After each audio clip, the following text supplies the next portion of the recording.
السلام علیکم۔ اللہ تعالیٰ قرآن پاک میں فرماتے ہیں، اے نبی، قرآن ہم نے اس لیے نازل نہیں کیا کہ آپ کو مشقت میں ڈال دیں۔ انڈائریکٹلی ہم نے قرآن اس لیے نازل نہیں کیا کہ آپ کو مشقت میں ڈال دیں۔ قرآن تو صرف ایک نصیحت کی اور وہ نصیحت بھی ان لوگوں کے لیے جو اللہ تعالیٰ کی تھریٹ سے ڈر جائیں، جو اللہ تعالیٰ کی دھمکی سے ڈر جائیں کہ اللہ تعالیٰ نے یہ فرمایا، ایسا نہیں کرو گے تو آگ میں داخل کر دوں گا۔ تو اللہ تعالیٰ کی ذات تو بہت بڑی، انسان کی تو کوئی اوقات ہی نہیں اس کے سامنے، اور جہاں اللہ تعالیٰ کی صرف تھریٹ کا ذکر ہو جائے، ڈرنے والا دل تو وہیں پہ ڈر جاتا ہے۔ چنانچہ قرآن نے اس کو بڑا سمپلیفائی کر کے بتایا ہے کہ قرآن ہم نے مشقت کے لیے نازل نہیں کیا، بلکہ صرف یہ ایک نصیحت ان لوگوں کی ہے جن کے دل ڈرتے ہیں۔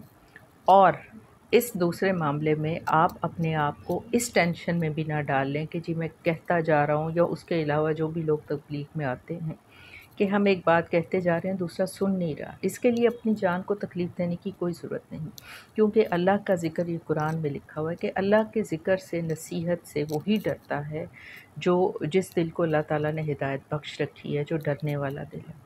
باقی کچھ ایسے بدبخت لوگ ہیں کہ ان کے سامنے کچھ بھی کہہ دیا جائے، کیسا بھی ذکر کر دیا جائے، ان کے دل ڈرتے ہی نہیں۔ چنانچہ جو نہیں ڈر رہا اس کی ٹینشن لینے کی ضرورت نہیں ہے، اس کو چھوڑ دو۔ ایسا مت کریں کہ یہ فلاں بندہ نہیں ڈر رہا، بات کو نہیں سمجھ رہا، اس کے لیے اپنے آپ کو دکھ میں ڈال لیں، نہیں۔ آپ نصیحت کریں، آپ لوگوں کو ڈرائیں، جو ڈرنے والے ہیں وہ ڈر جائیں گے، دیٹس اٹ۔ اور دوسرا، مشقت میں ڈالنے کے لیے قرآن نازل نہیں کیا گیا، جیسے کہ تلاوت کے لیے بھی یہ بات ہوتی ہے کہ بعض لوگ اپنے اوپر فرض کر لیتے ہیں۔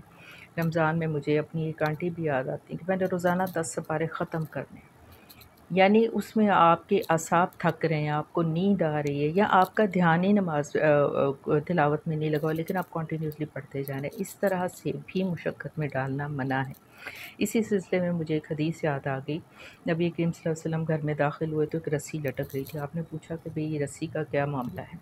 تو انہیں بتایا گیا کہ آپ کی بیٹی حضرت زینب رضی اللہ تعالیٰ عنہ وہ اس کے ساتھ رات کو جب قیام کرتی ہیں تو اپنا جوڑا اس کے ساتھ باندھ دیتی ہیں، تاکہ اگر قیام لمبا اور نیند آ جائے اور میں گرنے لگوں تو اس سے کھینچ جائے پیچھے سے۔ نبی صلی اللہ علیہ وسلم نے فرمایا یہ کیا بات، اتارو اس رسی کو۔ اس طرح کی مشقت سے منع کیا گیا ہے قرآن میں بھی اور نماز میں بھی۔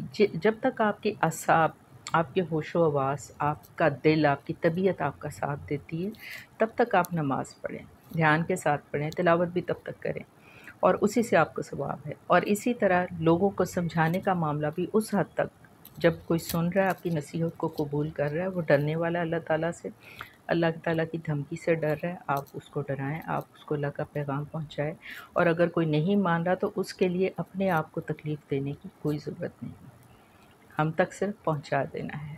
اجازت دیجیے، اللہ حافظ۔